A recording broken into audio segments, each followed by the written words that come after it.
Le président américain Joe Biden s'est déclaré convaincu vendredi que Vladimir Poutine avait décidé d'envahir l'Ukraine. Nous avons des raisons de croire que les forces russes prévoient et ont l'intention d'attaquer l'Ukraine dans la semaine à venir, dans les jours à venir. Nous pensons qu'elles viseront la capitale de l'Ukraine, Kiev, une ville de 2,8 millions de personnes innocentes. Mais je le répète, la Russie peut encore choisir la diplomatie. Il n'est pas trop tard pour désamorcer la situation et revenir à la table des négociations. Le secrétaire d'État américain Anthony Blinken a rencontré ses homologues britanniques et allemandes vendredi à la conférence de Munich sur la sécurité pour renforcer le front occidental face à Moscou. Il doit rencontrer le ministre russe des Affaires étrangères Sergueï Lavrov jeudi prochain. D'après le Pentagone, Moscou dispose de 190 000 hommes aux abords de l'Ukraine.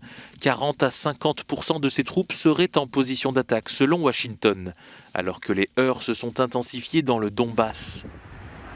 Toute la journée de vendredi, les séparatistes pro-russes et l'armée ukrainienne se sont accusés de violer la trêve en vigueur et d'user d'armes lourdes. L'OSCE, chargé d'observer le cessez-le-feu dans la région, a constaté une hausse significative des tirs.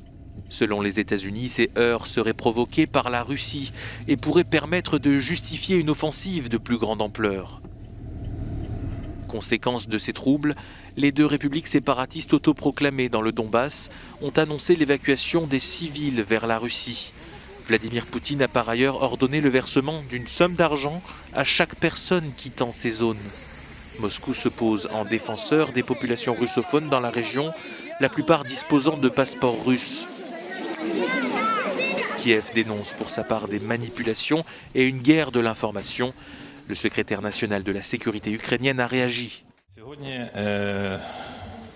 Aujourd'hui, 2 personnes ont fait des déclarations concernant une évacuation des citoyens des régions de Louhansk et de Donetsk.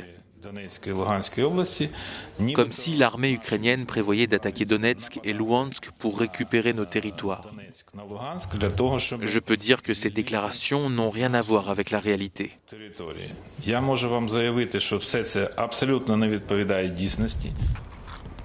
Vladimir Poutine doit superviser personnellement des manœuvres militaires de grande ampleur samedi, un processus d'entraînement tout à fait régulier, selon le porte-parole du Kremlin.